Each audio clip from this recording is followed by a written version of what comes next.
Welcome to Unrehearsed with the Moors. Moors.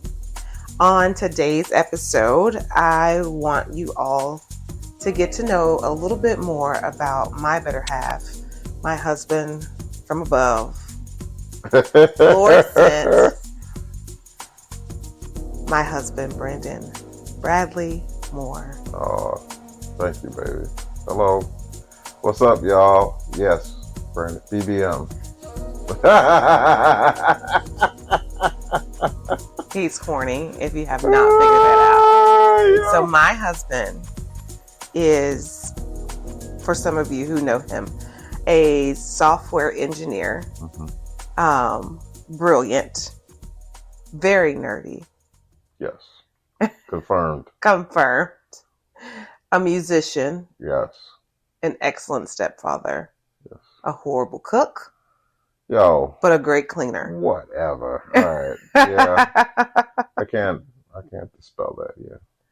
But we want to dive a little bit more into who he is and a little bit more of what he brings into my life and into this family.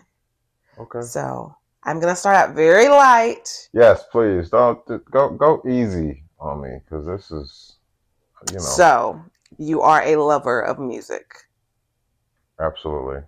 If your life was a playlist, what would the opening song be? First of all, these questions are better than what I gave you. So I feel like I'm at a disadvantage. The opening song of my life would be something by Earth, Wind, and Fire. That's what I grew up listening to and hearing in my dad's band. So probably Shining Star. I like that. Yeah, something that's very upbeat and very anticipatory. That's been my life. I've always been anticipating good things and great things. So yeah. Okay. Second question. Which person or personality trait do you think shows up more? The musician in you or the engineer in you? Engineer. Why? Look, I know where she's going, y'all. Let me tell you. I have many character traits that can be equal parts effective and incredibly annoying. I think number one is I am very analytical and I am very structured. What does that mean? It means that things I like structure, I like repeatable things, I like scalable things, which is obviously not a recipe for blended families, because you rarely get that in a blended family situation. And I am very much into the idea of things happening the same a lot, which is not also a blended family trait. So yeah, I mean that is what shows up. I mean, the musician is for me. As a musician, it's kind of backwards. Like, I play an instrument that is all about repetition and it's all about like very supportive things. So that dovetails very well with my engineering side. So yeah, I mean, I'm also very picky. So all of these things probably don't make me sound like a very great partner, but I mean, I've had to learn a lot of that, You're an amazing partner. Yeah. Well, thank you, baby. Speaking of being an amazing partner, you were married before. I was. This is your second marriage. This is my second marriage, yes. Yes. So what is something that you feel like you learned the first time around that made you a better husband this time? Self-critique. I know it sounds bad, but like, somebody told me, I remember when I was getting ready to first get married, I obviously didn't employ this, but our partners show us a mirror. They hold up a mirror to us. What that means is whenever you get feedback from your partner, you know them, but they know you. So they're literally holding up a mirror to us to show us ourselves. And So if you are responding negatively to your partner, you're basically saying, I don't like what's in this mirror. But it's a mirror. It's just, I mean, it's not like they're skewing it, so you have to be able to take that criticism. And I did not do well with criticism in my first, I didn't. And, that's a flaw that I have worked very hard on. So, yeah. Wow. I like that answer. Yeah. A lot. Not too bad. No. I was very frightened to fall in love and get married again. Mm-hmm. I was kind of done. I think I told you that. Yeah. I had kind of made my mind up. I wouldn't say I was done completely, but I was done really kind of trying at that point in my life. Yeah, yeah. I had kind of decided to just raise my kids, work, do my thing, and, kind of like maybe love will find me thing. Yeah. What advice would you give to somebody that was scared to find love again? Were you scared to find love again? Oh, absolutely. Very. I remember when we had a conversation, and it kind of, I don't even think it was like different than our initial conversations, because we had always talked and been very serious about, hey, okay, I see that we have chemistry. I see that we have, dreams that dovetail very nicely with one another. And I remember we had a conversation where it literally got real. We were talking about like, okay, like, when are we moving? When are we doing this? And I think I was in the Walmart parking lot. I was going to walk in there for something. And I remember being in the car like, okay, it's getting real. And, I had come into this season really after spending a lot of time with myself, after spending time in therapy, and just really being like, yo, I am okay where I am, but I know, and this is what I feel like God always told me. I know I can be a good husband. Yeah. I know I can. I know that I may have things that I can do better, but I know in my heart of hearts that I can be a good husband. And that is what I always held on to. And that's kind of what you have to take into a, divorce situation. When you leave there and you're sure you're healed, first of all, you have to know and decide at some point, what is your future going to look like? I think especially being as a divorced man with no kids, the number one thing I heard all the time was, well, you can start fresh and you don't ever have to get married again. And, this is going to be a new start. And I mean, and that sounds tempting, right? Until you start to look around and you look at yourself and it's like, well, I know I'm not being used well. My friends called you a unicorn, right? Did I tell you that? Yeah. So when I was telling my girlfriends, I'm like, I met this guy, and he's my age. He has no kids. He has a master's degree, a black man with a master's degree. Yeah. You guys are kind of far and few between. Yeah. All the things. And I'm like, he's got his stuff together. Like I've went to his house. We've worked together. I've been on my laptop. He's been on his computer. Like he's smart. He's, all the things. And they were just like, something's wrong. Something's wrong. Because this is not, no, this doesn't happen. You are my unicorn. Oh, thank you, baby. And I am so grateful for you every single day. That God saw me fit. Oh, thank you. To be your wife. But another question. Were you surprised that I was interested in someone like you? Yes. I can say without a doubt that my mind was in the right place, but my body was not. And I think that anybody that knows me, especially at my Knoxville fam, my church fam, like they knew that I was in a very, like I was grossly overweight. I was, any semblance of style or anything had left long ago. And really that was just a result of really trauma trauma from divorce and not really knowing yourself and having to find yourself all over again. So I was very, very surprised. But, you know, it was a pleasant surprise. Yeah. I think what surprised me, because, you know, we've had this conversation and, you know, you were like, you weren't my type. And I was like, you weren't my type. You know, we both were not what each other were used to dating, sure. especially physically. When we would be looking for someone.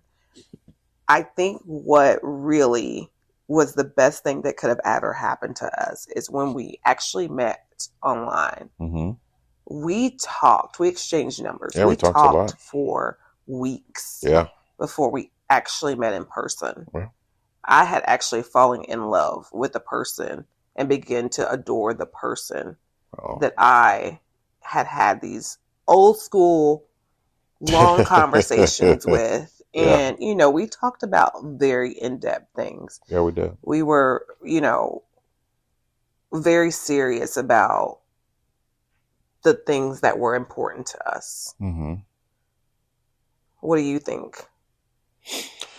I think that was huge for me. I mean, I knew that I wanted to take it slow at first just because I was just nervous in general. I also think that I needed to know what somebody was about. I had also had a ton of terrible dates. And I mean, I just can't tell you, like, I mean, I think I've said it on another episode, but I think I had one date where the young lady ate her food and my food. So, I mean, it was bad. So I was like, okay, let's just be very cautious. And so, but yeah, I mean, that definitely helped us. Yeah. We were extremely intentional. And what I mean by intentional, we talked about everything under the sun that you could possibly think of that was important to us. I remember one of my girlfriends, she was like, you talked about finances on the third date. And I was like, well, that's extremely important to me because I'm 40 years old. He's 40 years old. If we ain't got our stuff together now, then when will we? Absolutely. If you don't, you know. So that was an important thing to me. I remember the look on your face. Which you are not shy about telling me, but I think you were a little shocked. I was very shocked. Like, how much do you make? That was crazy. And it was like, it was at a sushi bar. So it wasn't like there was a partition between us and the next people. We were like 30 inches from these people. But then you answered and you asked me how much I made. Yeah, that's true. I did. And then you were kind of like, we literally sat there and we were like, how much debt are you in? How much debt, we talked about all the things. But aren't you glad we talked about those things? Absolutely.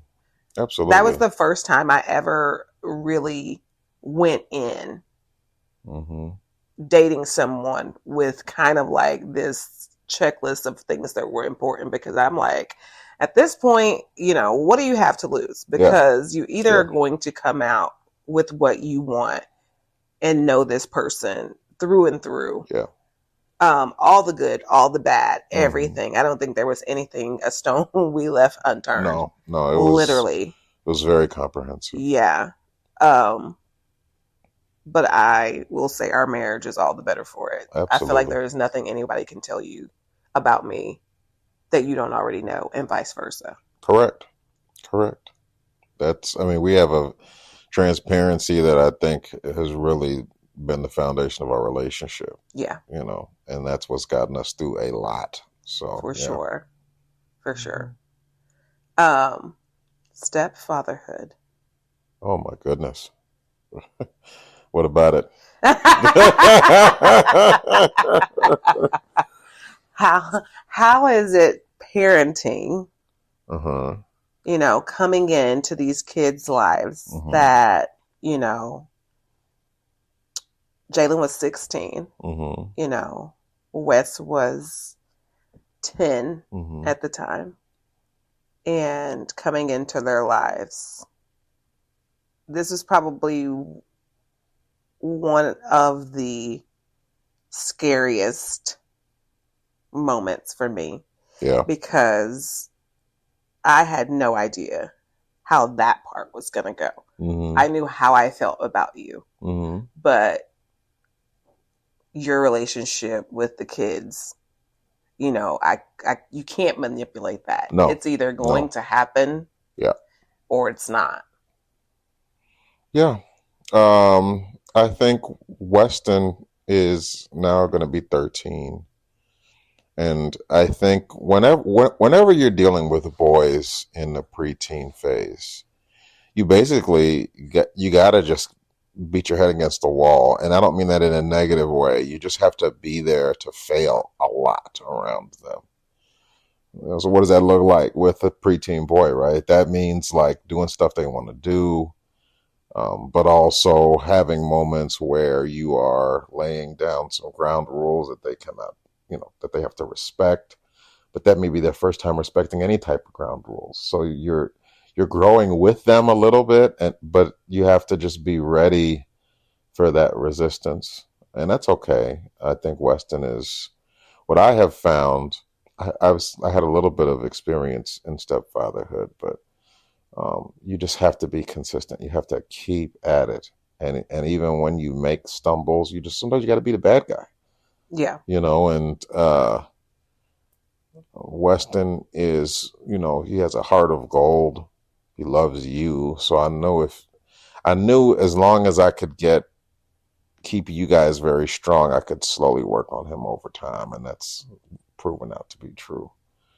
And there's other pieces to it. Weston's dad is still in the picture, and I've had to navigate that, and it just takes an incredibly strategic mind and then a lot of self-patience. But I have had some experience with it, and that really helped. I kind of knew what phase I was in. Yeah. And because of that, I knew how I could move, and I can kind of predict how things are going to go, which is really a best case scenario, I think. But this time around, you also had a girl to add. Oh my goodness. let me say this, and I will be straight up. I was not ready for girl dadhood at all.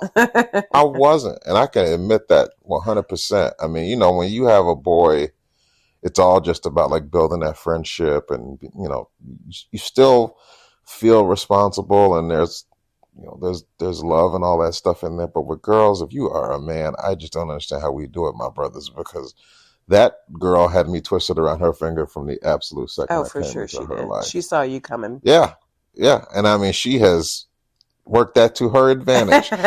Everything worked together for her good, as I can say. It definitely did. I mean, she, and that's okay. That's one of the things about being a girl dad is that there's a little bit of manipulation going on, but you're just like, oh, just manipulate me, whatever. Smile through. Exactly. Jalen is.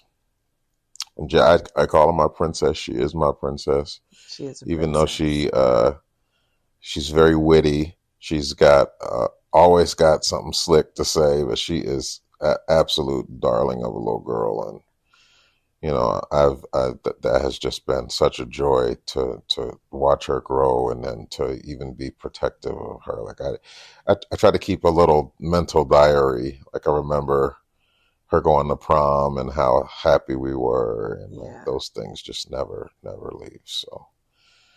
Yeah, that's the first time she called you dad, and you literally about had a freaking absolutely stroke. You text me, and you were like, "Oh my god!" Me and her have had several moments where I have just literally been like, "Okay," like she doesn't know it, but if she had asked me for something of financial value, I would have just opened up my wallet in that moment. I would have been like, "Okay, you can have $1,000." Like I literally would have. Don't ever. I hope she doesn't listen to this, but yeah. Being a girl dad is something else. All my girl dads, holla if you hear me. So yeah. Oh my goodness. So how are you navigating all of these things? What do you mean? The work, the engineer, the musician, the still a newlywed, the husband, all the things, the stepdadhood. Jesus Christ, our Lord and Savior. I mean, it really is though.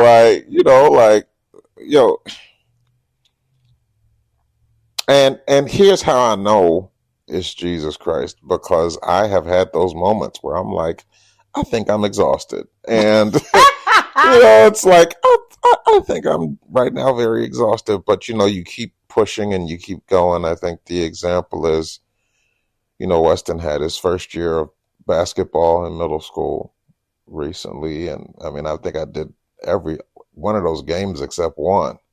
Mm-hmm. And that was a lot. I mean, I think I have driven to every Knox County school in the area, but I thoroughly enjoyed myself. I mean, I met lots of other parents along the way, and I had a great time yelling at the refs and almost getting kicked out at the games. Like, when you're dealing in a blended family situation, you have to always understand that there's something good for you in it. Yeah. Right? Like, parenthood is selflessness. And typically that selflessness is very automatic. But when you are a blended parent, when you're a step parent, you have to create that validity. It has to come from some other place.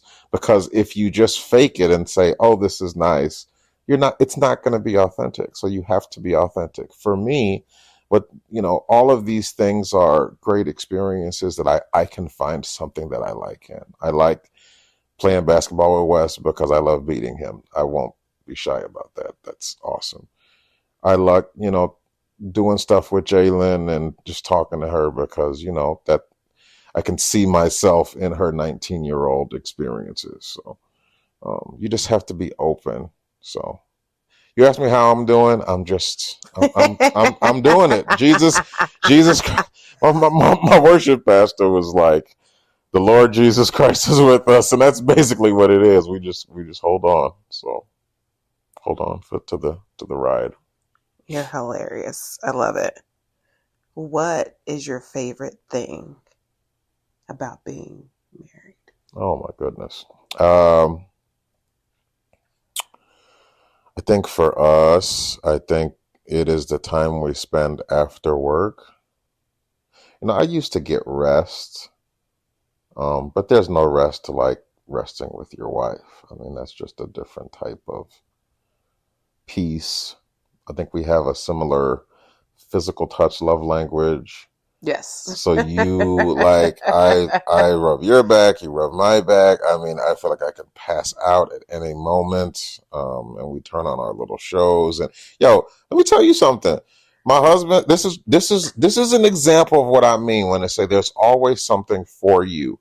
If you would have told me 2 years ago that I was going to be an avid Real Housewives fan, I would have told you, dog, you lost your You mind. didn't Listen, even watch TV. no, I didn't even watch TV for a long time. Let me tell you something. This show is OC. Out of control is what I mean when I say OC. This show is OC. These ladies, they're wilding. And I mean, they will absolutely, I mean, it's like. The way he watches these episodes is comical. Yo. He is so into it. More I than am. I am. I He's like, am. oh my God, I can't wait to see what's I coming. am. Oh my God, did you I see love this? it. Like, it's hilarious. And trust me, I had to work at it. It ain't like this. I was just made to watch reality TV for ladies. I'm just telling you that it was something where I said, okay, this is my wife's thing. Let me try out my wife's thing. And it just so happened that I love it. And the Married to Medicine joint, goodness gracious. That's like, yo, that's the female TV show equivalent of WWE. It is like so funny. It is like a ladies wrestling match. It's hilarious. So anyway, yeah, I love the time that we spend here, just in our home, just together and just decompressing. Like, you are my peace, and that's what I enjoy. I love that. I love that for me. What do you like most about being a stepdad? Being their foundation, being their support. I love that they are my part of my day. I pick Weston up from school every day. I work from home, by the way, so that helps. But I pick Weston up. I take him to school. He's used to that. He's used to seeing my car. That means a lot. to me. And it's a small thing, but it's huge because I know that you used to do that. And Yeah. now that I fill that role, to know that he can depend on that means everything, you know. Can I just say, Sure. I'm going to like veer a little bit. Sure. The amount of things that you have taken off of my plate since we have been together is insane. I have no idea how. I look back and I'm like, how did I survive doing all the things? Yeah. I had a very hard time with it. You got on me a couple of times. I had an extremely hard time with letting go. Yeah, giving up that control. And because I was so used to picking up the kids, dropping off the kids, making the lunches, showing up, being at every basketball game, being at everything. Like I didn't know what to do with myself. Like I remember not knowing what to do with myself. And you were like, go get your nails done, go get a pedicure, and I'm like, I don't know how to do that in the middle of the week because you're used to I never had this free time. Like meeting my girlfriend for sushi on a third. What? Like I couldn't even comprehend time for me. Mm-hmm. But I am so grateful. That is what having a partner that truly shows up for you looks like, ladies. That is exactly it. Somebody that purposely comes into your life to make your load lighter. I just had to say that. Thank you, baby. No, I had to jump in there and say that. I know it's all about Brandon. And that still is about you. Yeah, no, it is. But it is, I had to throw that in there because man, that has definitely changed my life, obviously for the better. But yeah, that was one of the big things that I think we all felt that shift immediately once you start taking over the getting up, making lunch, making coffee, taking the kids to school. Like it was kind of like, wait, what? What are we in? Yeah. It was definitely a twilight zone for me and the kids. Yeah, I know that was a big change for them, but that was kind of necessary, right? I mean, if I wasn't doing that, I mean, it's the same thing that I learned. I when I was right before I got my divorce, I went to a men's conference in Wilmington, North Carolina. It's called Iron Sharpens Iron. It's a great guy that runs it, and the final speaker said something to me, and the whole premise of his sermon was don't leave this world with gas still in the tank, empty yourself. And as men, I think as ladies is different, right? Because y'all have to balance the competing priorities in life. But as men, if you are not being useful, if you are not being a stalwart in your community, if you're not pouring into kids, if you're not pouring into other kids, and you're holding back things, so because you feel like, oh, this is just for me, then you're truly not living as a man, in my eyes. You don't have to be a natural father. You can be a stepfather. You can have no kids whatsoever. You can volunteer. Do not leave empty. And that's kind of how I am focusing on this season of my life. That's amazing, babe. I love that. Any last words? Any? I don't know. Any gems you want to drop? Gems. Words to live by. Well, I mean, I think I've said it before. It's like there's nobody who knows you better than God. Letting God define who you are is a lesson that we often learn later on in life. But the fact that we learn it is so important because then we know how to build ourselves on the rock. You know what I'm saying? The rock is how we can produce the best version of ourselves. It's what makes the fruit of ourselves the most bountiful. And if we try to build that on things on possessions, on money, on status. I mean, it will always fail, and I've seen it fail a lot. The Bible says, I've never seen the righteous forsaken. And when my ex-wife, told me something once, and it really was a lesson for me when we split up. And she said, I just don't think you're a righteous man. And hearing that was absolutely heartbreaking. And so I am dedicated to doing things righteously, to being the best version of myself that I can, because when you're not doing that, you're just not fulfilling your purpose. You're not living in what God wants for you. So, yeah. Well, I can tell you, you are a righteous husband. Oh, thank you. From your now wife. Yes. You are an awesome man of God. Thank you. And we, as a family, are blessed that you have come into our lives. Oh, thank you, baby. Thank you. And we are better for it. Oh, well, hey, I am better for having you guys, and and talk to my guys, man. Just open your hearts, fellas. I mean, I think we go through life so bent on achieving all the things we can for ourselves. But when we open ourselves to being a blessing to others is when we really discover all that God has for us. So, yeah, that's it for me. Well, on that note, that's all I got. No, it's cool. This has been great. You ain't got no other questions? Give me some more stuff. Give me some more stuff.